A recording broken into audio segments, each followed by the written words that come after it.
Okay, friends, now so some more concepts associated with chart of accounts in SAP. We have studied this slide as well. Uh, Technically, there are three chart of accounts which can be assigned to a company code, and the posting will be done parallel in all the three chart of accounts. One of them is the operative or operating chart of accounts, which is the mandatory chart of accounts, which is the one that we just discussed. It is the chart of account that contains the GL accounts that you use for posting in your company code. So this is in very simple words, this is the main chart of accounts which we have discussed so far. Apart from the main chart of account, we can also assign a group chart of account to the company code. And as we discussed in the previous videos, that a group chart of account is needed when there is a consolidation scenario, when there is a parent subsidiary relationship. Then the group of chart of account is one where the consolidation take place, and this will be the financial statements of the company in SAP context will be prepared. That stands for the parent and subsidiaries taken together. So the group chart of account considers GL accounts that are used by the entire corporate group. This allows the company to provide reports for the entire corporate group. So it's possible that my operating chart of account is different and my group chart of accounts may be sometimes different, because the group contains companies which are operating in different industries.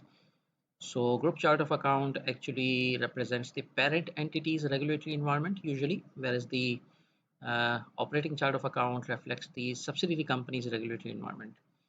So one important thing is that group chart of account for all the company codes within the group should be same, although the operating chart of accounts may be different.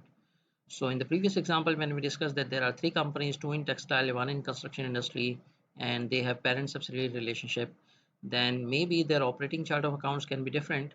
But if they have parent subsidiary relationship, then their group chart of accounts should be same.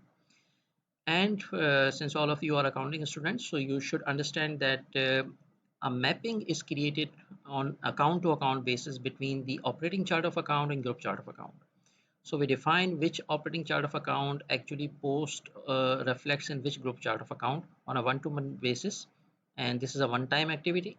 And then the posting automatically takes place in the operating chart of account as well as the group chart of account. So at any given point of time, we can actually see the results of the consolidation. Of course, there are intercompany balances which have to be removed, and this is an activity which has to be done towards the period end. But usually the posting takes place simultaneously. Similarly, SAP delivers another optional chart of account, like the group chart of account, which is also optional. That is the country-specific chart of account. Sometimes it happens that we need two sets of financial statements, uh, one for the country-specific regulatory environment, other one for maybe reporting to the head office, which is maybe in another country. So in that particular case, we can have a third chart of account assigned to a company code, which is a country specific chart of accounts. And again, we need to do mapping, account by account mapping, so that the posting automatically takes place. So this is the feature which one of the feature which is part of the parallel posting or parallel ledgers feature of SAP, that it posts to various ledgers in parallel. But again, keep in mind, country specific chart of accounts and group chart of accounts are optional. Operating chart of account is something mandatory. And also keep in mind that creating the chart of account is a part of creating an organizational data. Assigning chart of account to a company code is like a part of configuration and creating of organizational data. So these two exercises are not part of our course, because we are not discussing the configuration of SAP ERP system.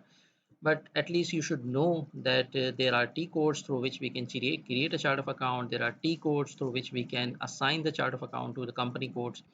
And there are, of course, T codes through which we can create GL accounts within the chart of accounts. And these are the things which our power user can do, and we shall do in the next part of the course. In the upcoming part of the course, we shall create some GL accounts within existing chart of accounts.